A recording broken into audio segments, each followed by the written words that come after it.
छत्रपती संभाजीनगरच्या सामाजिक न्याय विभागाचं शासकीय वसतिगृह पुन्हा एकदा चर्चेत आलंय। त्याचं कारण आहे की मुलांच्या ताटामध्ये निघालेली मेलेली पाळ आणि यामुळे तब्बल 28 विद्यार्थ्यांना विषबाधा झाली आहे आणि त्यांना मोठा त्रास झालाय। हा संपूर्ण प्रकार घडला सामाजिक न्याय खात्याचे मंत्री आणि संभाजीनगरचे पालकमंत्री संजय शिरसाट यांच्या शहरामध्ये। या सामाजिक न्याय मंत्र्यांनी मंत्रिपदाची शपथ घेतल्यानंतर दुसऱ्याच दिवशी याच वसतिगृहाला भेट दिलेली होती।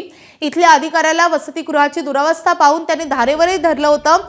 यावेळी त्यांनी विद्यार्थ्यांशी संवाद साधला, तसंच खानावळीला भेट दिली होती। खानावळीचं कॉन्ट्रॅक्टही त्यांनी बदललं होतं। मात्र कालच्या पाल निघाल्याच्या घटनेनंतर माझानं या ठिकाणी जाऊन रियालिटी चेक केलाय। या गरजू विद्यार्थ्यांच्या जगण्यामध्ये संघर्षात काही बदल झालाय का याचाच आढावा एबीपी माझानं घेतलाय।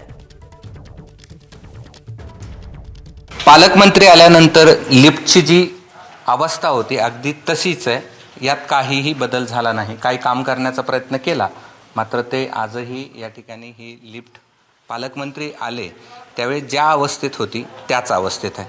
आणखी पुढे जाऊन पाहूया। वॉटर फिल्टर जिथं विद्यार्थ्यांना शुद्ध पाणी द्यायचं असतं त्यावेळीही बंद होतं, आत्ताही ते कुलपाच्या आड बंद आहे, त्याचा कुठलाही उपयोग होत नाही। आणि त्याची अवस्था काय आहे हे तुम्हाला या ठिकाणी यावर साचलेली धूळ आणि सगळीकडे असलेल्या जाळ्या ही या ठिकाणी सांगेल। आणि त्यामुळे वॉटर फिल्टर जे विद्यार्थ्यांसाठी लाख 2 लाख नव्हे 3-4 लाख रुपये खर्च करून तयार केलेला असेल, पालकमंत्री आले त्यावेळेसही अशीच अवस्था होती, आत्ता देखील तशीच अवस्था आहे। आणखीन एक रूम मी दाखवतो ज्यामध्ये स्वतः पालकमंत्री देखील गेलेले होते। तिची अवस्था त्यावेळी जशी होती अगदी आत्ता देखील तशीच आहे। म्हणजे ही एक रूम आहे आणि तिची अवस्था बघा। त्याही वेळेस खिडक्या तुटलेल्या होत्या, अशाच पद्धतीच्या खिडक्यांना यांनी थंडी वाजू नये म्हणून हे असं लावलेलं होतं। कडी त्याही वेळेस नव्हती आणि आत्ताही या ठिकाणी हे थांबावं म्हणून असं बकेट लावावी लागली आणि ही जर आपण पाहिलं तर याला कुठलीही कडी या ठिकाणी नाही। कॅमेरामन धनंजय दारुंटेसह मी कृष्णा केंडे, एबीपी माझा, छत्रपती संभाजीनगर। 7:30 पावणे 8च्या सुमारास म्हणजे पोराला कळालं की पाल निघली। पाल निघले कारण त्यातल्या बऱ्याचशा पोराला मळमळ झाली, पोट दुखणं झाली। मग ते पोरं इथून तिकडे गेले।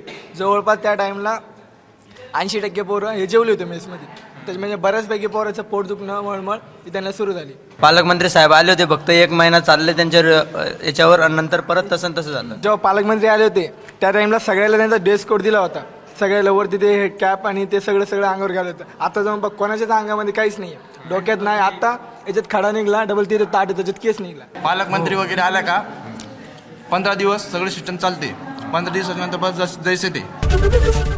एबीपी माझा, उघडा डोळे बघा नीट।